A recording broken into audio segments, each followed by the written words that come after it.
So I've got kind of an interesting piece that I'm working on here today. This is a Levolor cordless, either wood or faux wood. It looks like wood. So Levolor cordless wood blind.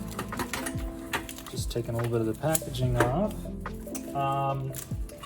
And it's a fairly small model that I have here, but this one comes with a center support bracket. So if you're not familiar with what a center support bracket is, I'll show you. You've got the normal brackets here. These are the box brackets, one on each side. And so you install these in the window. They open up and then you slide the headrail right in, which is very cool. I like these quite a bit because you can back mount them. You can screw through there and back mount. You can screw through the sides and side mount, or you can of course go through the top and do a conventional inside mount. But along with the kit came this, which this is a center support bracket. So what this is a piece that you've got the two side brackets that are installed here and there, but then this bracket comes in here and it's installed sort of in the middle of the window. And you can see kind of how it interacts there with the headrail. There's a little piece that hooks onto the front lip of the headrail, and there's a piece that sort of holds under. And so, fairly small blind, but I am getting this one installed. So I'm gonna do the regular box brackets, and I'm also gonna do this middle support bracket here.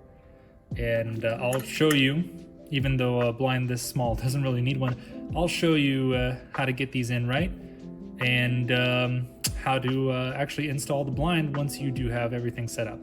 So let's take a look at that. However deep I install my box brackets is however deep I want to install my center support bracket. So like, think of a line. Wherever I have the first screw for my box bracket, I want to have the first screw for my center support bracket too. So if I keep these in line, nice and square with each other as I position them in the window, I shouldn't have any issues getting them up and not having to adjust anything along the way. All right, well, let's start with getting our regular old box brackets in first. Just grab a couple screws. And I head over here to the left side of the window using the left box bracket, and we'll get this one popped in.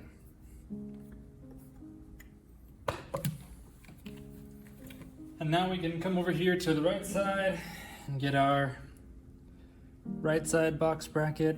You'll know it's the right one because it'll have the holes on the right when you're looking at the door like this.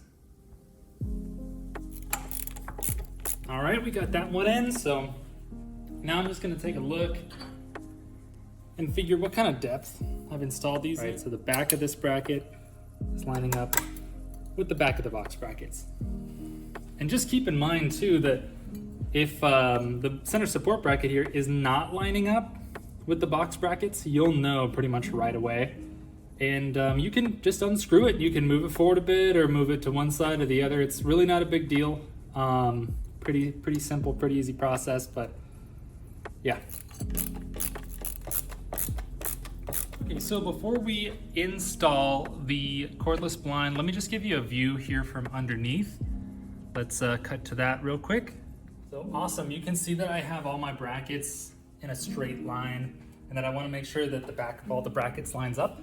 And I even have my valance here that I can use kind of as a straight edge just to show that when I put this on the back of my brackets, the valance is touching all of them. Okay, awesome. So you can see how I've got all three brackets in a line. When it's usually just box brackets, two box brackets on either end, you can just put them in there and no matter what, it'll make a straight line. But when you're doing a center support bracket, it's very important that you have that center support bracket perfectly in line with your box brackets. And now I'm gonna show you why. So, let me grab my cordless. Okay, awesome.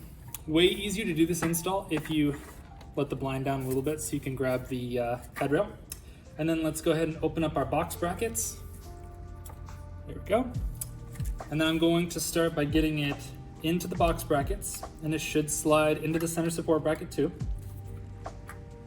Okay. And then it's kind of hitting there. So what I'm gonna do is I'm going to lift up a little bit and rock it into place. All right, so now the center support bracket has caught the front lip of the blinds headrail.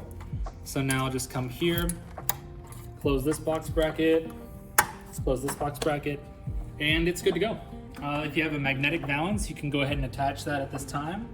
Or if you have valance clips, you may want to attach those before you complete this step. But yeah, let me give you a little bit more of a close-up on how it is that that center support bracket is attaching onto that headrail.